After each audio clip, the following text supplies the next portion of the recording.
Hello there and welcome to Chapter 21 of RWR Plays TEW 2020. We are of course coming off of the back of Slamboree 2001, which is our pay-per-view that took place the night before, at least as far as this episode goes, because we are doing the Nitro following that pay-per-view today.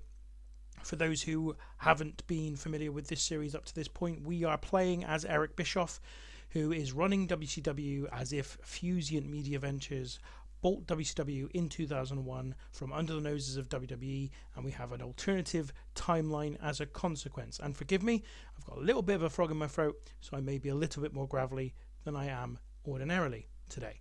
If you have been following along and you want to be notified when the next video is out, this series is due to continue for some time yet. I've got at least an ambition to get all the way to Starrcade, but I would like to go on beyond that, but my first goal is to get to Starrcade, so that will be a number of episodes in the making yet.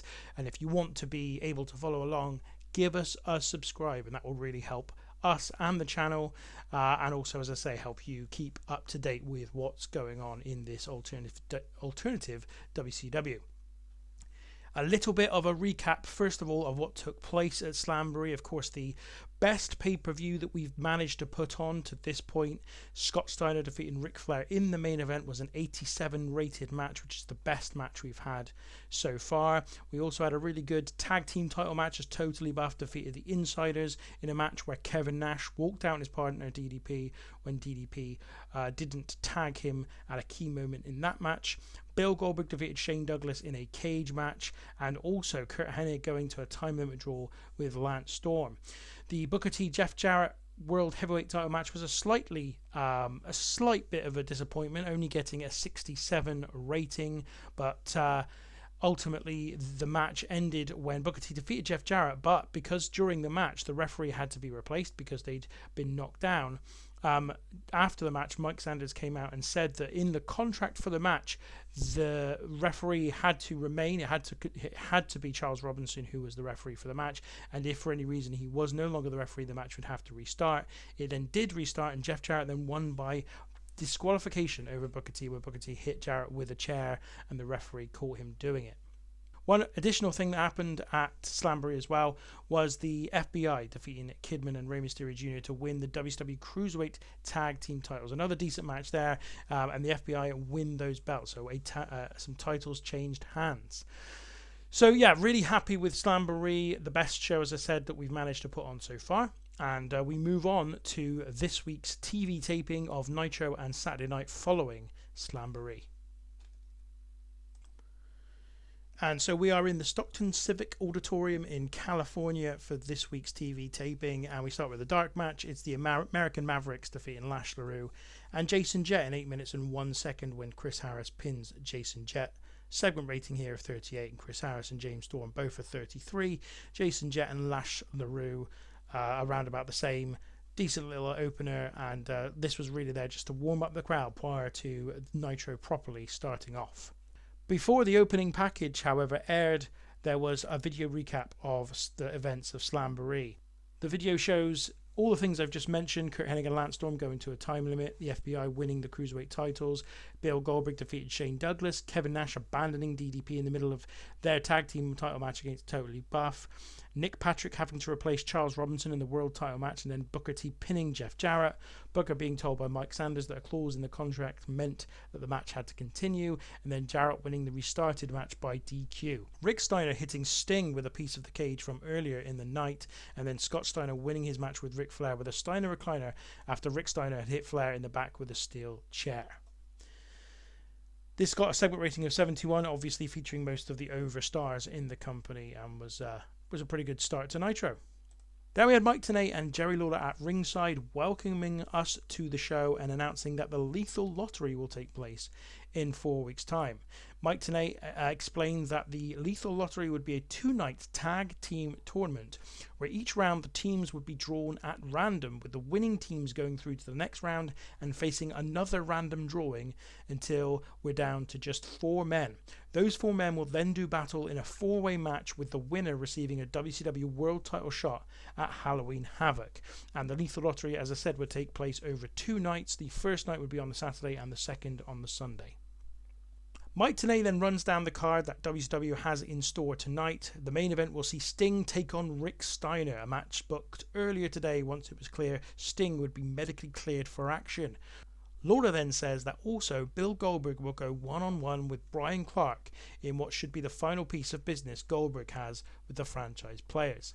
Tenay adds that we also have a Cruiserweight title match as the Great Sasuke puts the title on the line against Shane Helms.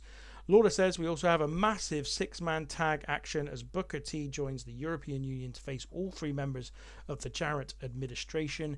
And coming up next, it's Terry Funk versus Kanyon in a big grudge match. So a segment rating here of 61 and introducing what I think is a pretty stacked episode of Nitro. Some big matches to come and kicking off straight away with Terry Funk and Kanyon's grudge match. And that match goes 9 minutes and 12 seconds and is won by Terry Funk by pinfall. It gets a segment rating of 51. Funk was a 45 in-ring performance and Kanyon a 59. This match really, and the whole of the stuff between Terry Funk and Kanyon over the last few weeks has happened simply because of a mistake that I made when I was booking one of the episodes of WCW Saturday Night, but it had a happy side to it, which is that we've been able to sort of add this match as a meaningful contest on Nitro this week. Next on the show, in an unscheduled appearance, Sting walks to the ring with purpose. He grabs the mic and says that he doesn't want to wait until later this evening. He wants Rick Steiner now and calls to the dog-faced gremlin to get out here and face him like a man. Rick comes out and alongside him is Scott Steiner. Before they can go to the ring, however, Ric Flair appears on the stage to show that the sides are even. So this got a segment rating of 86 with all 4 men threatening to get physical very early on the show. Before they can, Eric Bischoff comes out and tells them that this has to stop right now. He says that Sting versus Rick Steiner is already booked for tonight's main event, and not only will he heavily fine anybody who gets into a physical altercation before that point, but also that all of the people will be banned from ringside for the match later on. So a segment rating here of 76 as Sting and Rick Steiner prepare for their singles match later in the night. In match number 2, we have Evan Courageous versus Jamie Noble, and during the match the commentators note that these two are 2 of the top contenders in the Cruiserweight ranks, and a win tonight for either man would give them a great chance of being named number 1 contender to the title. Courageous wins through nefarious means in 7:36 by pinfall after using a foreign object. It's got a segment rating of 41. Evan Courageous was a 41, Jamie Noble a 51, but Evan Courageous goes over on this one. Next up, we had a backstage interview where Sharmell Sullivan is speaking to Alexis Lurie, and she asks her how she intends to stop the apparently unstoppable Jazz on WCW Saturday Night in the latest match in the women's title round robin tournament. Lurie says that Jazz is not unstoppable, but it's just that nobody has been able to figure out what her weakness is yet. She says that on Saturday night, she will show everyone that weakness, and Jazz won't be unstoppable anymore. So Sharmell Sullivan was apparently terrible here. Alexis Lurie did not do well either without a script to follow. So a segment rating of 23. Shame about Sharmell Sullivan. I thought she might be the answer to our needs for a sort of second string interviewer, but at the moment it's not looking that way. In the next match, Bill Goldberg defeats Bryan Clark. The announcers talk about how Shane Douglas had previously completed the set when he beat AJ Styles a couple of months ago, and tonight Goldberg had the chance of completing his set against the franchise players, and he did indeed do that in 6 minutes and 57 seconds. A segment rating here of 70, which is really good. Goldberg had an in-ring performance of 84, Bryan Clark 53. Next, Tony Schiavone is stood in the middle of the ring and introduces his guest, Kevin Nash. Nash comes out to boos, and Schiavone says that the reason Nash is getting that reaction is due to what he did last night at Slamboree in abandoning his partner, DDP. Schiavone says he has just one simple question. Why? Nash said that everybody is a little too touchy. He says that occasionally in the business of professional wrestling, you get a little riled up. It's inevitable, and that's all that happened last night. He got a bit hot under the collar, frustrated, and rather than stand there and take it, he chose to walk away from the situation. Nothing personal, just a bad mood. Schiavone then is about to ask another question, but Diamond Dallas Page comes out. DDP says it may not have felt personal to him because he wasn't getting his ass beat in the middle of the ring by two guys with no tag team partner in sight. Nash mockingly asked DDP if he wants him to apologise or something. DDP says he'd just like an acknowledgement that Nash let them both down last night. Nash smirks and tells DDP that he didn't let anybody down and not to be melodramatic. DDP says, "Okay, big guy, you want melodramatic, how about you and me in the ring next week on Nitro?" Nash continues to be relaxed and tells DDP that if he really wants to fight, then let's do it, but reiterates that this whole thing is a real overreaction. DDP tells Nash to bring his A game next week because he's going to knock the smug grin off Nash's face. So this got a segment rating of 78, which is a really good segment. Kevin Nash clearly enjoyed having the freedom to go off script and perform well. Kevin Nash has just been in general very, very good performer, which makes his difficultness backstage a real shame, because if he wasn't being a real pain, I think Kevin Nash could be a really, really top level, valuable guy in the company.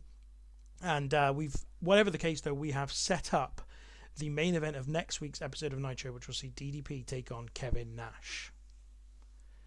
The next match is for the Cruiserweight title and ends in 15 minutes and 10 seconds by pinfall when Great Sasuke gets the victory. That's his second defense of the Cruiserweight title. A segment rating here of 65. Great Sasuke was a 60 and Shane Helms a 59, but they have also really good chemistry and that lifted the match. And despite all this, Great Sasuke seemed off his game, but a really decent Cruiserweight title defense for Sasuke as he overcomes Shane Helms, and finally these two have been able to have the match that they were unable to have a couple of months ago when Chavo Guerrero Jr. interrupted and it led to a double disqualification. Next up, a video airs showcasing the talents of the 8 men who will be competing in the Hot Prospects Tournament, which begins on WCW Saturday night this week. The 8 men are the Amazing Red, Bobby Roode, Jimmy Jacobs, Teddy Hart, Alpha Jr., Mike Knox, Nick Gage, and Chris Cage. So segment rating here of 16, understandably, because all of these guys are unknown to the American crowd. And this is a new concept that WCW are introducing, which is the Hot Prospects Tournament. And as I say, that will be kicking off on the next episode of WCW Saturday Night. The next match is the 6-man tag match featuring Booker T and the European Union against the Jarrett Administration. And in this bout, the Jarrett Administration got the victory when Mike Sanders pinned Alex Wright by using underhanded tactics. Segment rating of 64. Booker T was a 69, Jarrett a 70, so still both of them performing well. Cena and Sanders 33 and 36, and Alex Wright and Norman Smiley are 40 and 48. But the Jarrett Administration are currently the team in the ascendancy, and so it felt like they should get the victory here. Immediately following the match, Mike Sanders grabbed a microphone and said he wanted everybody to get on their feet and stand in respect for the new WCW World Heavyweight Champion, Jeff Jarrett. The announcers, of course, clarify that Jarrett is not the WCW Champion, despite what Sanders has just said. Sanders says that's what everybody should be calling Jarrett today because he beat the man who is still called champion when Booker T brought a foreign object into the ring at Slamboree and got himself disqualified. John Cena then passes Mike Sanders his briefcase, and Sanders opens it and pulls out the match contract for the world title bout at Slamboree. Sanders then tells everyone he has some news and refers them to section 7.1.1 of the contract, which firmly states should the match end by countout or disqualification and Jeff Jarrett be declared the winner, Jeff Jarrett is automatically entitled to a rematch for the title at the earliest possible convenience. Sanders says that means in 2 weeks' time on Nitro, Booker T will defend the WCW World Heavyweight title against Jeff Jarrett, and this time everybody will be calling him the champion after the bout. So it's got a segment rating of 65. Jeff Jarrett came across well. Mike Sanders continues to perform really well in these segments. Booker T was a real star, so I'm really happy with this. Really good stuff. And we have now announced the main event of Nitro in 2 weeks' time, which is Booker T versus Jeff Jarrett for the WCW World title. And then we get the main event, which is Sting versus Rick Steiner. Sting winning the match in 18 minutes and 7 seconds by pinfall.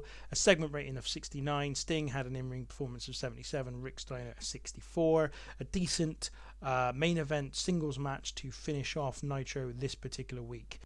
So that's the show. That's everything on the show. And it was another successful night for WCW. An overall rating of 72. Popularity increased pretty much everywhere. A really decent match in the main event between Sting and Rick Steiner, but some really good angles here. First of all, the one where Sting and Ric Flair faced down Rick Steiner and Scott Steiner. Then the one where DDP and Kevin Nash sort of went up against each other and booked or announced the main event of next week's Nitro, where DDP and Kevin Nash will face one another. So that was Nitro. Now we're going to bring you Saturday Night. Okay, so as you can see, we've drawn 2,214 people for this TV taping, and Saturday Night begins with the Amazing Red versus Jimmy Jacobs in the Hot Prospects Tournament Round 1, and with a segment rating of 15, the Amazing Red comes through in 6 minutes and 42 seconds by pinfall. Amazing Red was a in-ring performance of 23 and Jimmy Jacobs at 19. Of course, the crowd not particularly interested in this, as they were between two people they didn't know, but the Amazing Red comes through and wins his first match in this tournament. Next up, we have Air Raid versus Elix Skipper and Kid Romeo, and in about that terrible wrestling and non-existent heat, Air Raid defeated Elix Skipper and Kid Romeo in 8 minutes 28 when AJ Styles pinned Skipper. And Styles here, you can see, was the best wrestler in the match with a rating of 40. Everyone else lower than that. The second rating only 27, which was disappointing. And again, the crowd were turned off by having a match outside of the pre-show between workers they don't have any investment in. I've got a feeling that complaint will be there a lot during this episode of Saturday Night. Because next, we have Teddy Hart versus Nick Gage, another match in the Hot Prospects Tournament, first round, and Teddy Hart defeats Nick Gage in 5 minutes and 49 seconds when Gage got disqualified after going into an attacking rage on Hart. Second reign here of 13, Teddy Hart had an in-ring performance of 22, Nick Gage a 9, not particularly great obviously from him.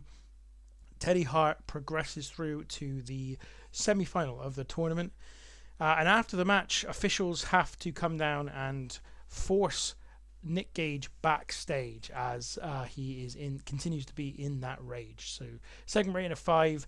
Look, this is obviously we're introducing a lot of new faces here, a lot of faces that people don't recognize. So it's always going to be difficult, this one. But yeah, just did a little bit disappointing. That was only a 5, but hell, we're all good. Next up, we have the latest match in the women's title round robin, and Jazz defeats Alexis Lurie in 6 minutes and 29 seconds in this one. A segment reign of 20, one of the better matches we've had in the singles matches between women, and Alexis Lurie had an in-ring performance of 27, Jazz 28. So they are slowly improving, and Jazz wins yet again. She remains completely undefeated. That's 4 wins in a row. I want to reiterate as well, I am not choosing the winners for these women's title round robin matches. I've kind of let the road agents make that decision, and I think this will probably be the last round of matches that I allow them to do that, as I will take what they have booked up to this point and then try and turn it into something of interest in terms of a story coming out of it. Then we have an angle featuring Curt Hennig and Sharmell Sullivan. So Sharmell Sullivan interviews Curt Hennig backstage, and Curt Hennig tells Lance Storm he wants one more match with him. He wants no interference, no time limit, just them one-on-one for as long as it takes. So Curt Hennig struggled when going off script, but Sharmell Sullivan was really good apparently. So inconsistent, I would say, is the word I would describe Sharmell Sullivan. But yeah, a good rating here, 56, and a good angle. And that's followed up by the main event, which is Jester versus Chuck Palumbo. And in this one, Chuck Palumbo defeats Jester in 12 minutes and 12 seconds. Segment rating of 54. Jester had an in-ring performance of 60 and Chuck Palumbo of 46. So that is the end of Saturday Night. Chuck Palumbo defeating Jester. It was a poor show for the first half, certainly in terms of the ratings that the various matches and segments got. But when we got to the key stuff, it was pretty decent. It got an overall rating of 45, but that doesn't matter. As explained previously, the B shows, which Saturday Night is classed as, do not affect your popularity and are just a way to get some people onto the television and give them some experience. And we've obviously had the first 2 matches in the Hot Prospects Tournament as well. Amazing Red and Teddy Hart are the 2 men that have gone through. They won't face each other in the semi-final. Their opponents will be decided on the next episode of Saturday Night. So that's everything from this TV taping. It was an up and down one, but I think that Nitro was really good. Saturday Night not so good, but we're introducing the new concept of the Hot Prospects Tournament. The idea being that this is a chance for us to assess a number of different wrestlers in a tournament format. The idea being that every single August/September we will be having this tournament and it will be taking place. In terms of Raw, how did they do this week? A show rating of 93, so they're back to close to their best with The Rock versus David Flair, Hulk Hogan versus Test, and Kurt Angle versus Rikishi in the main event, and that got a 98. So the show rating was a 93. That's pretty damn good. Yeah, well, I'm happy with the episode of Nitro we put out today, and I think we've progressed a number of storylines. We've set up the main event of the next 2 episodes of Nitro, which is relatively rare to get out of ahead of things that way. And I think part of that is that the pay-per-view at the end of the month this time is going to be the Lethal Lottery, and we're not going to be announcing any matches for that because it's all part of the tag team tournament. So I think this could be a relatively decent kind of month of Nitros to come up with some pretty significant matches. Anyway, that is everything from me today. If you've enjoyed today's video, please give us a like below. And as I said before, if you want to continue to follow along, subscribe to the channel and you will be notified of the latest releases that we've got coming out in this series. Until next time, though, thank you very much for watching today.